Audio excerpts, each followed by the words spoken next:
भारत में एक और रामसर साइट घोषित कर दी गई है। इसकी घोषणा पर्यावरण, वन और जलवायु परिवर्तन मंत्री भूपेंद्र यादव के द्वारा की गई। इस प्रकार से भारत में रामसर साइट्स की संख्या बढ़कर के 99 हो गई है।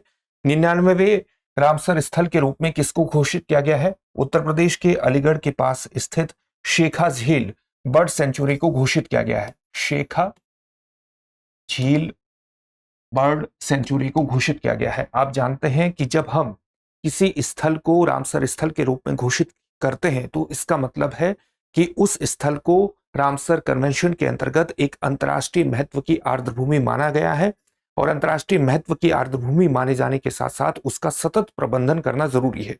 तो रामसर स्थल की जो घोषणा की जाती है वो रामसर कन्वेंशन के अंतर्गत की जाती है, जो कि एक अंतर्राष्ट्रीय संधि है जो कब अस्तित्व में आई थी? 2 फरवरी 1971 में अस्तित्व में आई थी। यही कारण है कि हर वर्ष 2 फरवरी को अंतर्राष्ट्रीय आर्द्रभूमि दिवस या विश्व आर्द्रभूमि दिवस मनाया जाता है। जो रामसर कन्वेंशन है ये लागू कब हुआ था? 1975 में हुआ था। भारत रामसर कन्वेंशन से कब जुड़ा था? 1 फरवरी 1982 में भारत रामसर कन्वेंशन से जुड़ा था। भारत के वे कौन से पहले स्थल थे जिनको रामसर कन्वेंशन के अंतर्गत अंतर्राष्ट्रीय महत्व की आर्द्रभूमि का दर्जा दिया गया था? 2 स्थल थे। एक था ओडिशा में स्थित चिल्का झील, इसको दर्जा प्रदान किया गया था, और राजस्थान के केलादेव नेशनल पार्क कब डेजिग्नेट किया गया था? इनको 1981 में रामसर स्थल के रूप में डेजिग्नेट किया गया था। अगर किसी स्थल को रामसर स्थल के रूप में मान्यता प्रदान की जाती है तो उसका सीधा सा मतलब क्या है कि उस क्षेत्र में जहां पर वो रामसर स्थल है उस क्षेत्र में वहां के पारिस्थितिकी तंत्र को बनाए रखने के अंतर्गत उसकी एक विशिष्ट भूमिका है। वो कई तरह के जलचरों, जल पक्षियों को आश्रय प्रदान करती हैं और साथ ही ग्राउंड वाटर रिचार्ज में उसकी विशिष्ट भूमिका है, क्योंकि आर्द्र भूमियों की भूमिका होती है ग्राउंड वाटर रिचार्ज में। न केवल आर्द्र भूमियों की भूमिका ग्राउंड वाटर रिचार्ज में होती है बल्कि ये कार्बन सिंक के रूप में भी काम करते हैं। और जब कार्बन सिंक के रूप में कार्बन को कैप्चर करने का काम करते हैं तो उसका सीधा सा मतलब है कि अगर वायुमंडल में अतिरिक्त कार्बन डाइऑक्साइड है और उसके सिंक के रूप में उसको कैप्चर करने का काम कर रहे हैं तो जलवायु परिवर्तन की समस्या के समाधान में भी इनकी एक विशिष्ट भूमिका है और इसलिए इनकी संरक्षण की जरूरत होती है। यहां पर आपके लिए यह भी जानना जरूरी है कि शेखा झील बर्ड सेंचुरी की मुख्य विशेषताएं क्या है वो हम जानेंगे, लेकिन उससे पहले इस बात को विशेष तौर से ध्यान में रखिएगा कि दृष्टि संस्थान का सिविल सर्विसेज डे सेल आपके लिए विशेष रूप से उपयोगी हो सकता है, क्योंकि आपको दृष्टि लर्निंग ऐप पर उपलब्ध पीसीएस के सभी ऑनलाइन कोर्सेज और टेस्ट सीरीज पर 23 अप्रैल तक 50% तक की छूट प्राप्त हो रही है। इसके अलावा आप बुक्स पर भी 25% की छूट प्राप्त कर सकते हैं। इस छूट का लाभ उठाने के लिए अभी डाउनलोड कीजिए दृष्टि लर्निंग ऐप या आप डिस्क्रिप्शन में दिए गए लिंक पर जाकर अपने आप को रजिस्टर करा सकते हैं।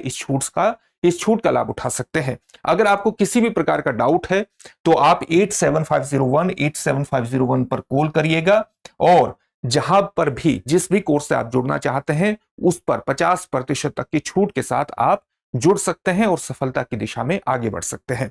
अब हम देखते हैं कि जो नई रामसर साइट घोषित की गई है जिसके कारण भारत में रामसर साइट की संख्या बढ़कर के 99 हो गई है और उत्तर प्रदेश में रामसर साइट की संख्या बढ़कर के 12 हो गई है, जिसका नाम है शेखा बर्ड सेंचुरी, शेखा झील बर्ड सेंचुरी। इसकी मुख्य विशेषताएं क्या है? इसकी सबसे मुख्य विशेषताओं में ये शामिल है कि ये जो अंतरराष्ट्रीय प्रवासी पक्षी मार्ग है जिसको आप सेंट्रल एशियन फ्लाईवे के नाम से जानते हैं, ये सेंट्रल एशियन फ्लाईवे के नाम से जानते हैं, जो कि आर्कटिक से लेकर के हिंद महासागर तक फैला हुआ है, जिसमें भारत सहित 30 अन्य देश आते हैं। लगभग 30 देश इसमें आते हैं और इसमें न केवल आर्कटिक का क्षेत्र आता है बल्कि सेंट्रल एशियन देश भी आते हैं, साउथ एशियन देश आते हैं, हिंद महासागर तक ये फैला हुआ है।